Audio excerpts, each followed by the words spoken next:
É uma alegria poder estar neste lugar para compartilhar verdades em alta definição. Esse dia foi gerado em oração. Essa conferência faz parte do sonho de Deus para a sua vida. E nesta tarde, nesse entardecer, eu quero compartilhar com vocês algo muito importante para nós, como algo que Deus quer ministrar ao nosso coração.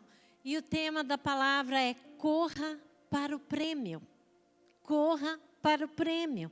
1 Coríntios capítulo 9, versículo 24 diz: corram a sua corrida de tal modo que alcancem o prêmio. Corram a sua corrida de tal modo que alcancem o prêmio. Você e eu estamos numa corrida. Nós estamos numa corrida desafiadora. Mas a nossa competição não é uns com os outros, mas com as forças malignas, com as forças espirituais da maldade que querem nos impedir de chegar ao fim da corrida. Nós estamos numa batalha. E o versículo diz: corram de tal modo para que possam alcançar o prêmio. E eu fico pensando, que modo é esse? Hebreus, capítulo 12, no versículo 1 diz: portanto, também nós, rodeados de uma tão grande nuvem de testemunhas, deixemos todo o embaraço e o pecado que tão de perto nos rodeia e corramos com paciência para onde? A carreira que nos está proposta. E aqui essa palavra diz que é para livrar-se do pecado e dos embaraços. Livrar-se do pecado e dos embaraços e correr com perseverança. E só quem termina é que se qualifica para ganhar o prêmio.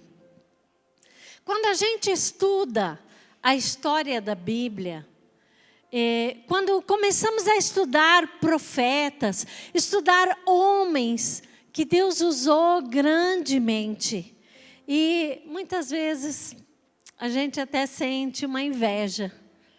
Fica imaginando esses homens que Deus usou e sente aquela inveja. Que homens extraordinários. Há uns dias atrás eu estava estudando sobre Daniel. Meu Deus, que homem é esse? Que pôde mostrar uma serenidade, mostrar uma confiança em meio a uma adversidade. Estava na cova dos leões. E ali tranquilo, sereno. Porque ele sabia quem era. Ele sabia que o Deus que ele servia. E nós assim pensamos que, será que Deus estava muito mais com esses homens do que está conosco? Será que Deus agia mais na vida deles do que na nossa? Mas quando a gente lê a palavra de Deus em Efésios, capítulo 3, versículo 20, diz: aquele que é capaz de fazer infinitamente mais do que tudo o que pedimos ou pensamos, de acordo com o seu poder que atua em nós. Não é um poder que vem ocasionalmente nas nossas vidas. Não é um poder que vem somente para algumas pessoas escolhidas. Não é um poder que usou apenas Daniel. Mas esse versículo diz: de acordo com o poder que atua, que age continuamente em nós, então nós podemos entender que esse poder nos capacita para colocar em ordem o nosso mundo interior, para nos dar serenidade, para nos dar tranquilidade em meio às aflições, em meio às adversidades. Romanos capítulo 5, versículo 17 diz: aqueles que recebem de Deus a imensa provisão da graça e a dádiva da justiça reinarão em vida por meio de Cristo Jesus. Os desejos de Deus é que cada um de seus filhos governem aqui nesta terra. Somos chamados para ser cabeça e não cauda, para estarmos por cima e não por baixo.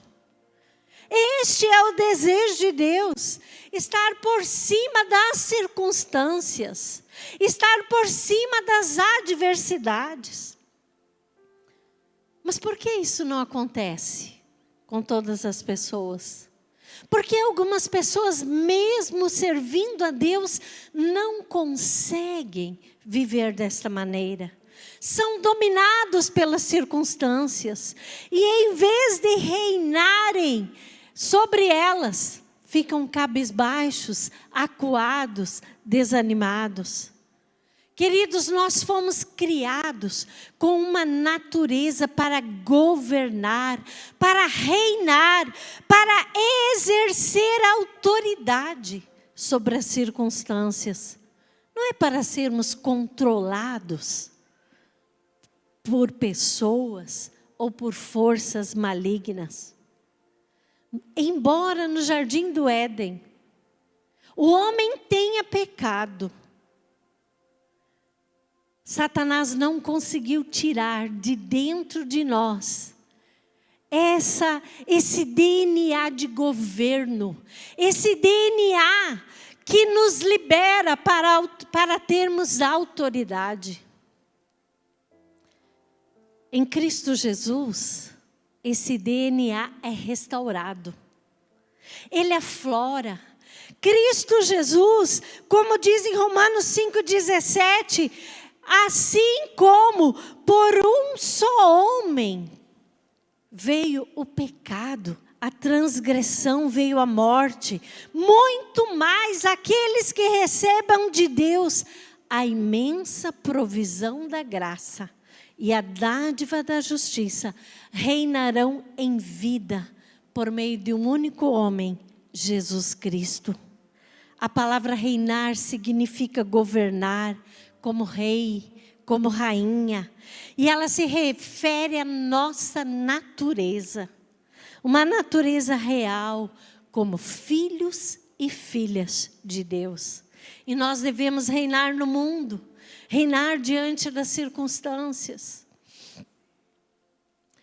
Eu gostaria de compartilhar uma história que eu li, que vai deixar bem claro o tema dessa palavra, que vai deixar bem claro o que eu estou querendo passar sobre reinar sobre as circunstâncias. Li a história de uma tempestade violenta que caiu numa determinada fazenda no deserto do Arizona. Muita chuva, granizo, ventos fortes. Ao amanhecer, o proprietário da fazenda foi verificar os prejuízos. O granizo havia açoitado o jardim, deixando marcas tão fortes no chão. A casa da fazenda o telhado estava parcialmente destruído.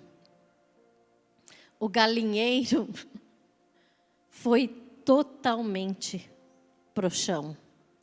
Havia galinhas mortas por toda parte. Havia destruição naquele lugar, uma devastação completa depois da tempestade. E aquele homem estava ali perplexo, avaliando o caos, se perguntando como seria o futuro, por onde começaria. E de repente aquele homem vê uma agitação nos escombros do galinheiro. Havia uma pilha de madeiras que restava. E sai um galo. O galo começou a subir pelos escombros. E ele não parou de subir e escalar. Foi escalando até a parte mais alta da pilha. Aquele velho galo estava todo machucado, depenado, encharcado. A maioria das suas penas, tinha sido arrancado. Mas quando o sol nasceu no horizonte, ele bateu as asas magras e cantou orgulhosamente. Por que será que aquele galo machucado insistiu em subir alto nos escombros e cantar?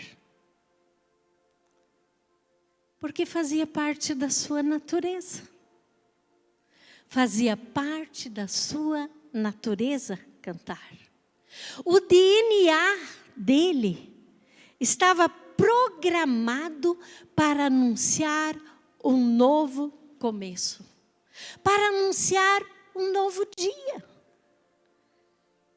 Nós podemos imaginar que aquele galo empinou o peito e declarou: acorde mundo para o novo dia. Quando eu li essa história, fiquei pensando, quem sabe quem é e quem tem convicção de que foi feito para reinar, faz o que esse galo fez. O mesmo acontece conosco.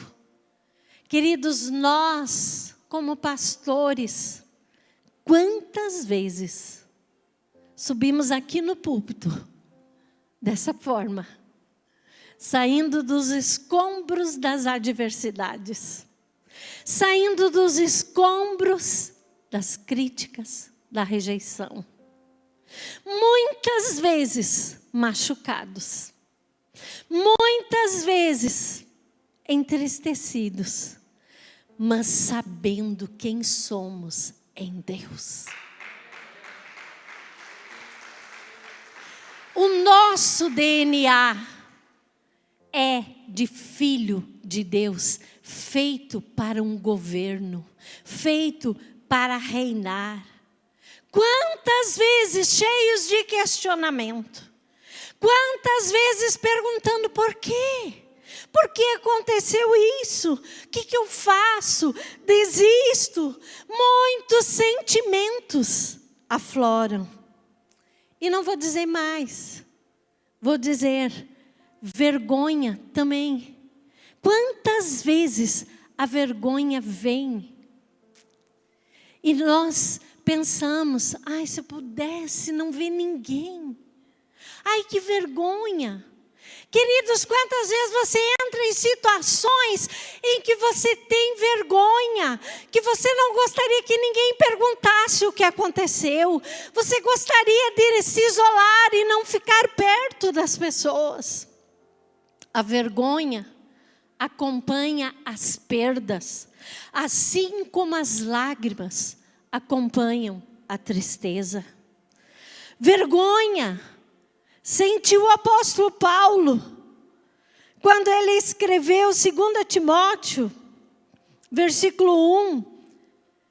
capítulo 1, versículo 8, ele escreve: portanto, não te envergonhes do testemunho de nosso Senhor, nem de mim, que sou prisioneiro seu. O apóstolo Paulo sabia que Timóteo podia sentir vergonha dele, por ele estar prisioneiro.